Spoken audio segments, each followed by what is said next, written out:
Band మేళమోని పిలుచుకుంటాం. Band మేళమోడు మనం ఏదో అడిగితే గదే దరువు వాయిస్తాడు. వీడు సర్వేలకు ఇచ్చేటోడు కూడా వాని సర్వేలు ఇచ్చి బ్యాండ్ మేళం వాయించమంటే వీనికి సంతోషం కలిగేదే వాయిస్తాడు తప్ప నిజము చేదుగా ఉంటుందని వాడెందుకు చెప్తాడు?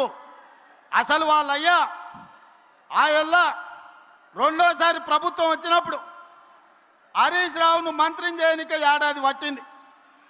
ఆయల్లా పార్టీలకు వెళ్ళే మెడల్ పట్టి దొబ్బాలని చూసిరు. ఇవాళ కన్నెపల్లి పోతుంటే కేటీఆర్ హరీష్ రావుని ఎంబడి తీసుకపోలే.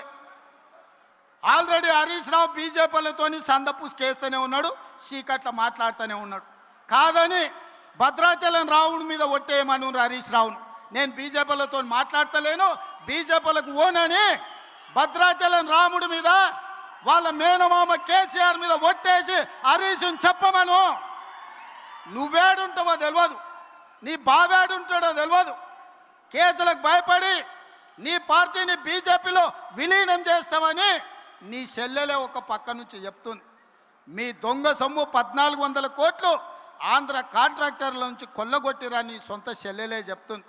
సిగ్గులేనోడా, ఇన్ని నిజాలు ఇట్లుంటే తెలంగాణ ప్రజలు నీకు ఓటేస్తారు అనుకుంటున్నావా? మా అక్కలకి ఈయనే ఉండ్రు ఇందిరమ్మ చీరలు కట్టుకొని పాలపిట్టల లెక్క. మా అక్కలందరూ సిద్ధమవుతున్నారు. సలాకి ఎర్ర గాల్చి మీ శివరాసన్ లాంటి వాళ్ళకు వాతలు పెట్టాలని.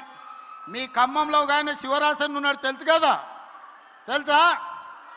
మీరు ఈడ పువ్వాడ అజయ్ అంటారు, హైదరాబాద్లో ఆయన ఒంటికన్ను శివరాసన్ అంటారు. అట్లాంటి వాళ్ళు చాలా మంది ఉన్నారు. వాళ్ళందరినీ కర్రు కాల్చి సలాకి కాల్చి వాతలు పెట్టడానికే మా అక్కలు సిద్ధమవుతారు.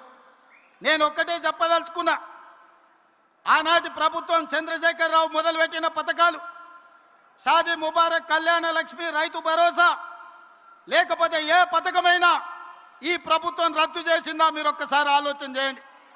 ప్రజలకు ఉపయోగ పథకం ఏదున్నా ప్రజల కోసం, ప్రజల సంక్షేమం కోసం ఆ పథకాలను అమలు చేసినాం. ఆయన రైతు బంధు అంటే సంవత్సరానికి 10,000 అంటే మీ తుమ్మల గారు బట్టి గారు రైతు భరోసా పేరు మీద 2,000 పెంచి సంవత్సరానికి 12,000, 30 నెలల 36,135 కోట్ల రూపాయలు రైతు భరోసా పథకాన్ని కొనసాగిస్తలేమా? ఆనాడు డబుల్ బెడ్రూమ్ ఇళ్ళని ఆనా పిల్లల కోట శ్రీనివాసరావు కథలు చెప్పినట్టు కోడిని పైన కట్టి సద్దన్నం కింద తింటే ఈ డబుల్ బెడ్రూమ్ జోల్ని చెప్పి మనల్ని మోసం చేస్తే మీ అభిమాన నాయకుడు పొంగులేటి శ్రీనివాసరెడ్డి ఇందిరమ్మ ఇండ్లు మొదటి విడత 4.5 లక్షలు, రెండో విడత 2.5 లక్షలు, 7 లక్షల ఇండ్లు కట్టి మీ ఖమ్మం జిల్లాలోనే గిరిజన సోదరుల మధ్యన గృహ ప్రవేశాలు చేసింది నేను కాదా? మీ అభిమానంతో నన్ను ఆదరించింది నిజం కాదా?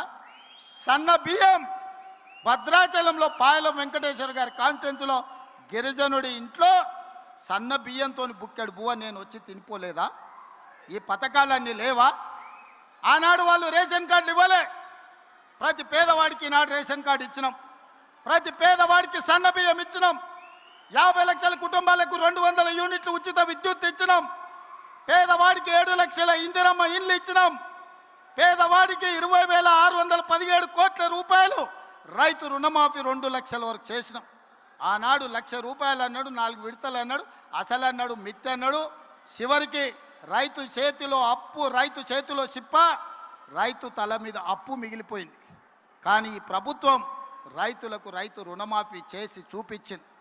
రైతు భరోసా 10,000 ఇస్తే 12,000 ఇచ్చింది. రైతు ఉచిత కరెంటు ఈరోజు మనం ఇచ్చినాం.